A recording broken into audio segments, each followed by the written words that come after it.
Internet, I'm Hugo. And I'm Jake. And this is Unpopular Culture, and we're back again with another Goosebumps Abridged. And this one's the Cuckoo Clock of Doom. And I have never approved of the way you spell cuckoo. It looks like cuckoo. Yeah. But it's cuckoo. This one's actually been requested by a couple people, which is interesting, because this is one of the least scary, least entertaining of the Goosebumps, although this is one that I actually read the book of, so we have that for a change. I think I only read the book of the dummy one. Which one? Night of the Living Dumbing 1, 2, 3? I think it was 1. The one they didn't put on the show. So anyways, without further ado, let's go ahead and check out R.L. Stine's The Cuckoo Clock of Doom. As if Goosebumps couldn't be any more firmly rooted in the 90s, they have a white kid dribbling a basketball wearing a backwards hat and a plaid vest while listening to a Walkman. I'd like to believe he's listening to the Space Jam soundtrack, because that's what I would be doing. This kid's name is Michael, and he drops his ball and it rolls into the tree line. He follows it and he finds a pool of blood on a bench and he touches it. Looking back, Michael will someday realize this is the moment he developed his fetish for menstrual blood.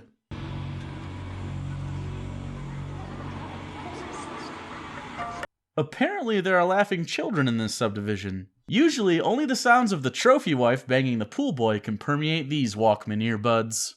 He follows the trail of blood from there, and of course it leads where everything leads in Goosebumps, the fake-out jump scare. And it reveals this insufferable cunt. Gotcha! What a credge. I told you he was a credge. And these two deserve leukemia for enabling that bitch to use credge as a pejorative. This is on you, probably going to be deported girl and obvious gay. Honestly, I'm just more impressed that her plan involved knowing he would lose his ball at that exact spot next to the trees, then finding the blood and following it all the way to the exact spot she was hiding. This little girl is like Stephen King's psychic, and by that I mean not explained at all psychic. It's like if Rube Goldberg was a cunt. I got you good.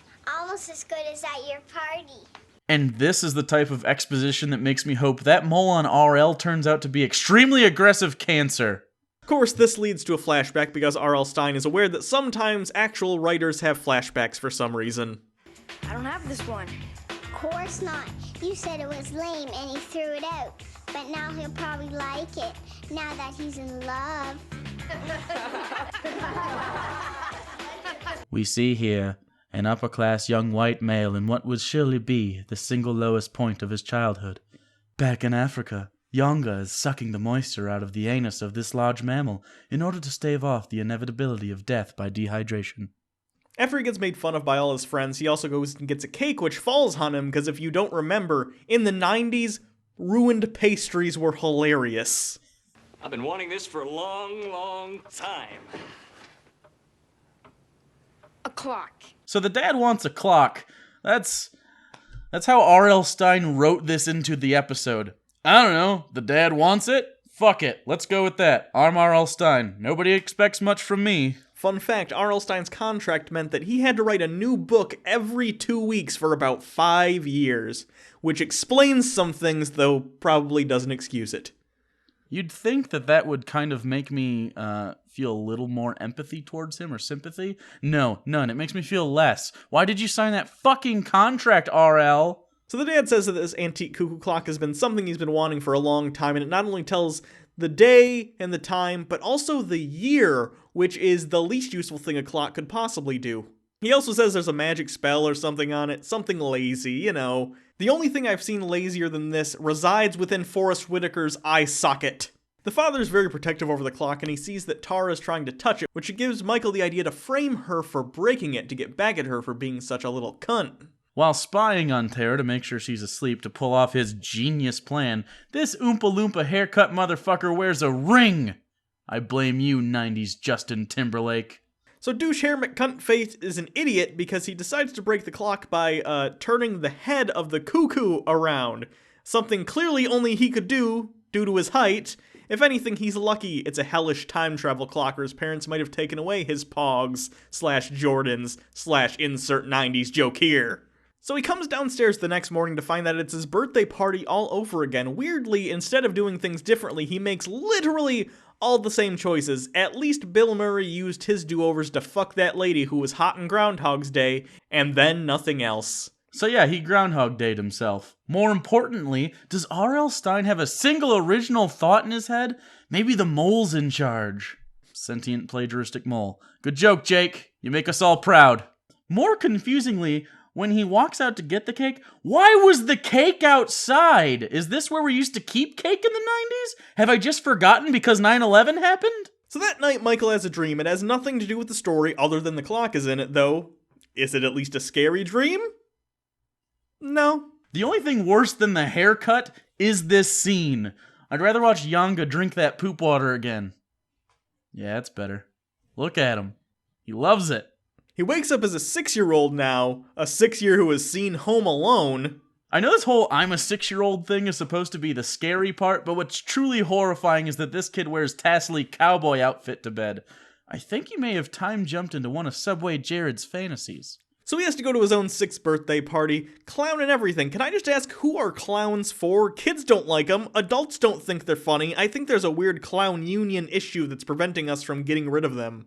Michael decides that the only way to get time going the correct direction again is to find the clock at the antique store downtown. He decides to walk there, but he starts getting followed by this creepy guy. Called it. Subway Jared fantasy. I would respect R.L. Stine so much if he just dropped the time travel angle altogether and made this a psychological thriller about child abduction and rape. So the dad actually does find him as he's about to get to the antique store, but is very unfazed by his 6-year-old child's ability to traverse a cityscape.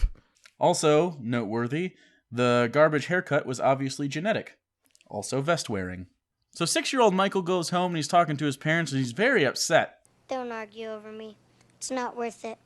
I'm not going to be here much longer anyhow. Jesus Christ, this kid is a Bon Iver song away from buying some black eyeliner and starting a blog on Tumblr.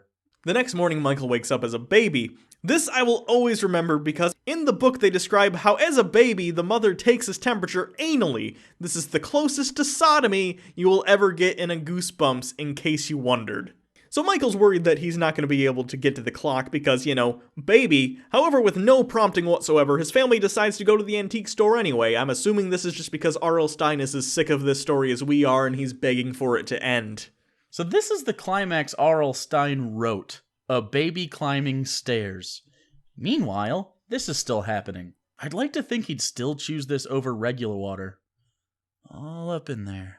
So he is able to fix the bird's head, and he is immediately sent back to the present, only to find that his bitch sister is nowhere to be found. It turns out, when he was a baby, he also knocked off the year 1988 from the clock, meaning it never happened, I guess, so she wasn't born. Fun fact, also the year Jake was born, so he doesn't exist now, but Die Hard also doesn't exist, so I guess it's kind of a wash. So, his kind of last words are, I'll make her exist someday, I'll fix it, but not now, haha! Is that a twist? Is this the part with the twist? Is he the bad guy now? I don't know, it ended. The story ended. Fun fact, the original title for this episode was Time Travel Abortion Clock, but Scholastic just cannot abide. Fucking Scholastic. Too real for you. You can't handle Stine's vision. So that's it. That's the Cuckoo Clock of Doom. And there's Yanga. Just look at him.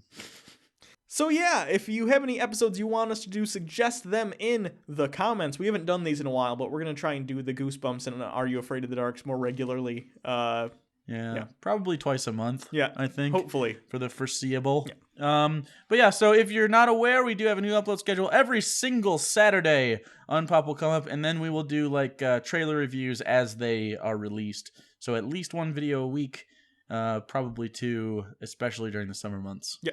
So, thanks everyone. You can always follow us on Twitter at @TheRealUnpop. You could also subscribe and get more of the things that we do on this channel. Otherwise, you'd have to actively type it into your browser, and nobody got time for that.